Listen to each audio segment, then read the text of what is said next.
So we had a meeting with the Foxes, and it's one of our scheduled deep dives. Hello. Mark and Mark. Hi. How you going? Because I'm coming in new, we go and have an extended period of time with the teams. And in this meeting, I got the same pitch that I've always got from the Foxes. You know, we care about creativity, and there's this IBM Manage report that says, you know, creative kids make better leaders. And I just had enough. How you're solving it. Ben Sand was able to come in and say, you know, stop talking about a strategy, stop talking about a business model, stop talking about distributions. What is your purpose? Why did you start Our Little Foxes in the first place? Like we have to have a version that...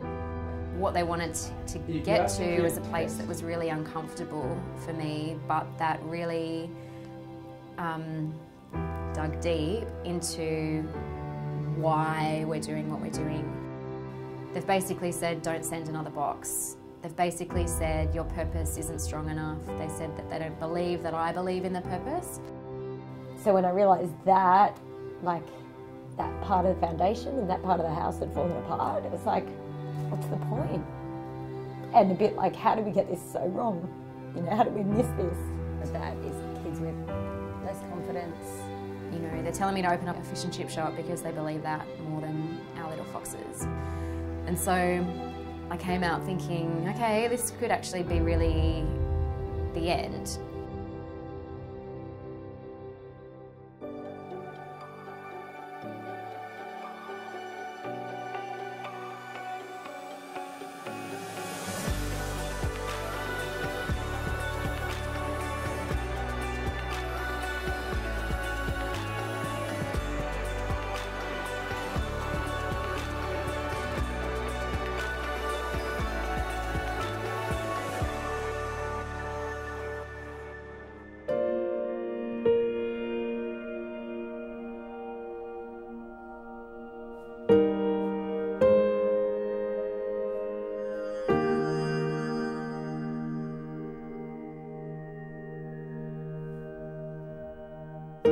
What I want to see the companies do on stage at Demo Day is to share the passion they have for what they're doing. If they cannot convince the audience that they're going to do this no matter what, then no one should invest in them, work for them, or buy from them, because they're not going to be around in a year or two. I remember, you know, our investor pitch. I really enjoyed doing that. You know, people coming saying, hey, you know, we did such a good job. Now I feel like, I don't know, I feel more pressured. And I feel more unsure about the pitch, which was, you know, done already a million times. In this billion-dollar tech boom, the successful startup often looks for a big player to buy them out. The successful exit is where the Uber dollars are made. We've got a pretty massive opportunity that's been presented to us, and we're a little bit apprehensive because, you know, it could go one or two ways. It could obviously kick us into another ballpark.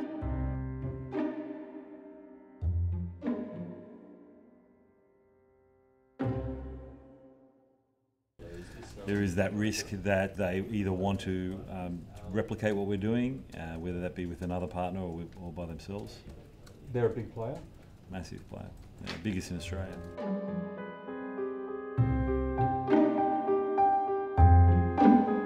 No, they get 1,000 orders a minute. 1,000 orders a minute. Exactly. What is your main worry about meeting them? What's the major concern? They're just going to copy and then dominate.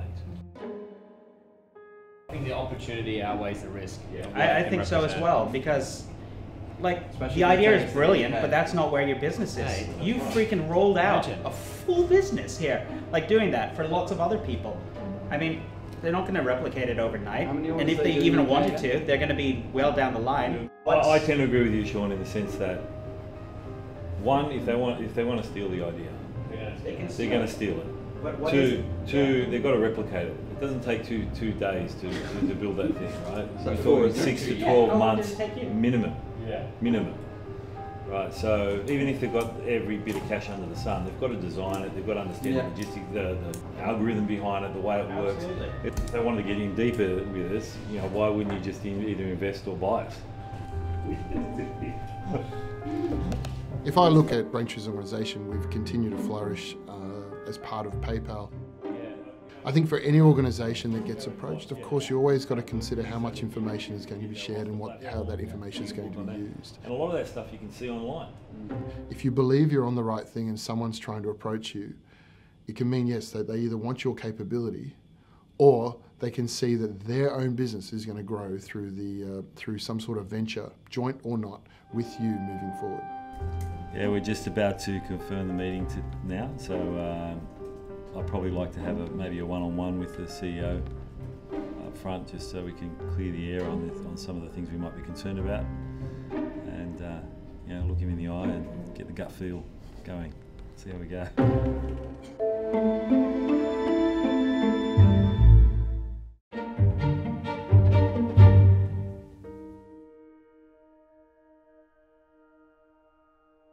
Gabby, do you want me to teach you how to pull out the lists just again? Most of it should be quite easy. I had the lofty goal that I wanted to make Our Little Foxes a billion-dollar company, and I came on board because we wanted to see how we could use technology to kind of expand the experience for our customers, from selling boxes to creating a global community of creatively intelligent children that'll take us into the next generation. Last time was I was creating the logic for working out the date of birth. Right. But so Sean, our big brother, he's our CTO. He brings all of the process and functionality to the team that we were probably lacking. We very much live in the creative space. We need the non-creatives to come and balance us out. We have one place to go. Do this this is what now. we do. Don't you think we should do this now just around a box if someone subscribes? Yeah. What's the process? A single order? Absolutely. I'm coming on as, I guess, not really part of the original founding team, but being seen as a late-stage co-founder. So yeah, I guess if Sean's like a big brother, Phoebe's like a sister. We're extremely close. We share personal highs and lows and career highs and lows. You know, I remember as a little girl, my best girlfriend, Danielle, and I would go to school all day together. And then you'd literally, you know, leave school at 3 o'clock, 3:30 you'd be back on the phone to each other talking. And you know, 6 o'clock, dinner's ready, get off the phone, you'd have dinner, and then you'd be, can I call her again? We need to talk about more stuff. And like, Mum would always say, how? Well, like, you've been together all day. What on earth do you have to talk about? And I said to Phoebe a few weeks ago, that's us now, right? Donna is just so positive and so passionate. She just has an amazing, warm energy, and that makes me happy. And so, you know, when I see her in the morning, she's always smiling. We have a great time driving into the office, and you know, it starts the day on the right foot, and then we have a good debrief at the end of the day. So today we need to brief PR. So maybe when we go to Brekkie, we need to be very clear on what our plan is for that road trip and what we're going to do. Yes, okay, so it's going to be a busy day. Sean was probably feeling quite lonely because Donna and Phoebe were making a lot of decisions in isolation, and he became the IT help desk rather than a CTO. I guess one of the things that I flagged was it was very difficult to work in a business with two best friends, because it always felt like you know, they'd made decisions, and it's like, I was like, hey, what's going on with this? Communication within the team really broke down at that point. And there was a lot of stress, and it was very evident to everyone around them. And it was heartbreaking to see and watch as well. Well, I let them know about Sean yesterday. Oh, great. And said, you know, defer anything to me. The #1 reason for startup failure is co-founder breakup. Co-founder breakup is a sign of growth. There's movement. It is not necessarily the end of the business. It's an opportunity to pivot, to learn, to see what's needed in the market. You know, it was with a very heavy heart that I sat down with them and said, look, you know, I think the business is great, but the direction that you're going doesn't really have a place for me anymore. We say goodbye to two of our friends at muru-D, and I won't say any more because it's not my show now. Okay. Gonna cheer up, right? I've always been a big believer, like, you're only as good as your team. You know, one person alone can only do so much, and you're really only as good as your team. Actually, Sean leaving was a good thing for us culturally, because I think that The mismatch of where he was headed and where we were headed brought the energy of the team down. And so it was my responsibility to help rebuild it. And a lot of that was also taking Donna on the journey and getting her on board. How do we get so distracted on trying to do other stuff and achieve other stuff and not look after, I guess, the core of it all in the family? You know, we want our team and our unit to feel like a family. It needs to be stronger than what it's been. I'll just finish by saying, God damn it, guys, thank you. Thank you so much. If your relationship can succeed in a startup, then it's a good relationship. Yeah, you have to know each other so well, you know, because you have to close eyes on so many things. Business is growing, we are growing, we're gaining new skills, and this really demands like hard work on ourselves and our personalities. Yeah, so it's challenging and it's not for everyone.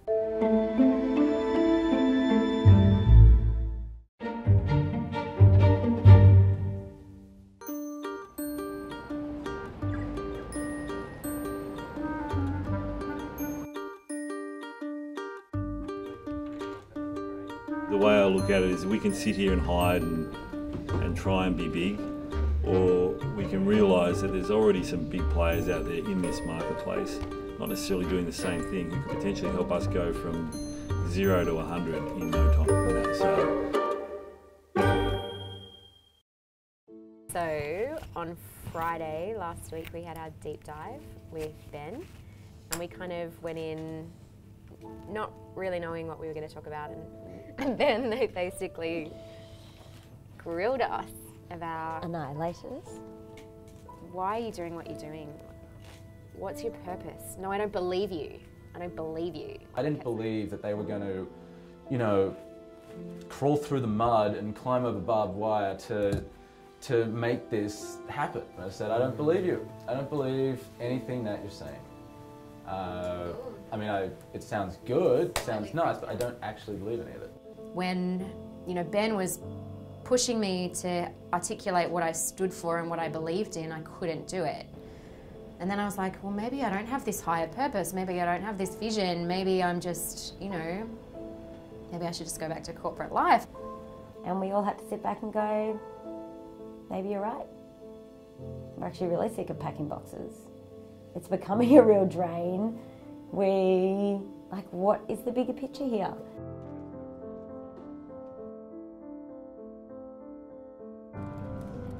I think passion is super important, but determination as well. Because passion is like, you know, it's an emotional thing, which you can lose in a way, you know, being overwhelmed by the negativity, feedback, or seeing some unsuccess in your journey, right? But being able to fight these barriers, yeah, to still keep going, and even in the circumstances of, you know, losing the belief, you know, so that's really important to be stubborn in a way, you know, in what you want to achieve. Everything I know about how to make a successful company that I'm trying to give you is just bouncing off. To my knowledge, Persollo has been pivoting once every 5 days for the past 2 months, and until they can actually center around why they're doing this business, that thrashing is going to continue, and for the company to survive, it has to stop. The company has no focus. We have a focus. Why? We have a focus. Saying it has no focus? I don't know why I keep saying that. We have a focus. We see, you know, if you're going to go in and challenge the way someone's operating and the way they've been talking, that is going to be threatening. And so you do have to kind of combine the right amount of I believe in you and I think you can do this with are you kidding me? This is ridiculous. We're going after fashion brands. Only fashion brands? Yes. You will not serve non-fashion brands? No. What? I think I like balance. I like to be encouraged for sure. I don't like to be always, you know, being pointed at the weaknesses. Last time I reflected on the chat we had, and like it just lacks of any sense, honestly. Like it didn't help to define the mission because we actually realized that we're doing it for money. You know, we're doing it for money. So then I have another mission in life. Kirill has his own. You know, everyone has their own vision, right? So we're literally doing it for money at this stage. Right. To really feed our that's aspirations. Way better. I believe that now. I finally believe you that you're doing this for money. Yeah, but I cannot. How? Like why I will say that? Why have you not said that until now? Do you think because it was not that clear. I believe, okay, now you it's know? clear to you. Alright, so we'll take the 10-year goal. To date, there has been a lot of talk about fluff, and finally we've got to a point where she has cut through all that and laid on the line what she actually cares about. Yeah, now it's clear, yeah. Do you think Goldman Sachs says we're doing this for the kid? We're doing this for money, and they've got $1 trillion, all right? It's fine to say you're doing it for money. Then you can get all the other people who are doing it for money, and you can all get together and you can fight and get the money. And so for the first time, I actually have confidence that she can lead this company to success. Yeah, now I think, you know, Persollo should really get on legs and start walking, right? Like now it's like, you know, baby stage, but it's about to start to walk, but it really needs a push, and yeah.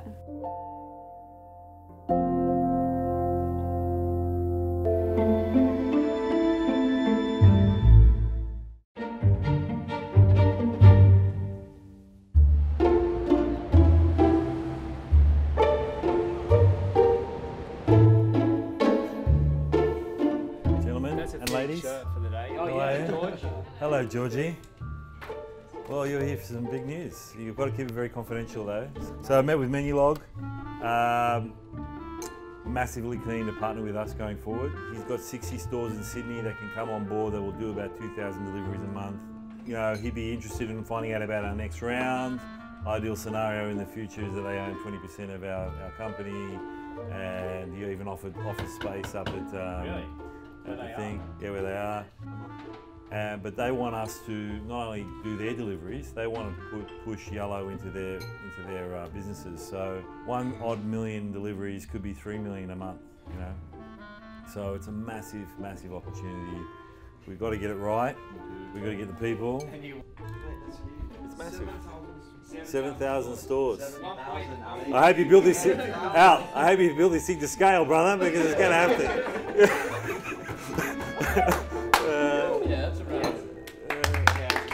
Oh, that's good stuff.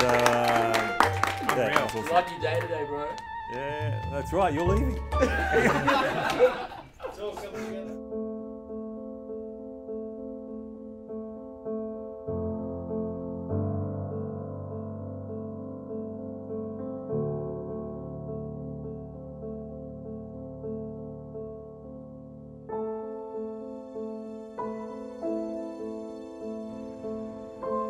We're at a point now for the Foxes that is pretty serious. They've, you know, a number of their co-founders have not continued with the business. They're considering pivoting their entire business model, and I've now challenged them on why they're even doing anything at all to begin with. And that is a lot for anyone to take on, and I actually don't know what the answer to this is going to be. It could be that it stops. It could be that this is where Fox's story ends.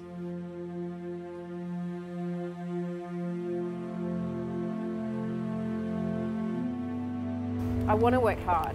I want to build something awesome. I want to be successful, but I want to, when I am with B, to be present.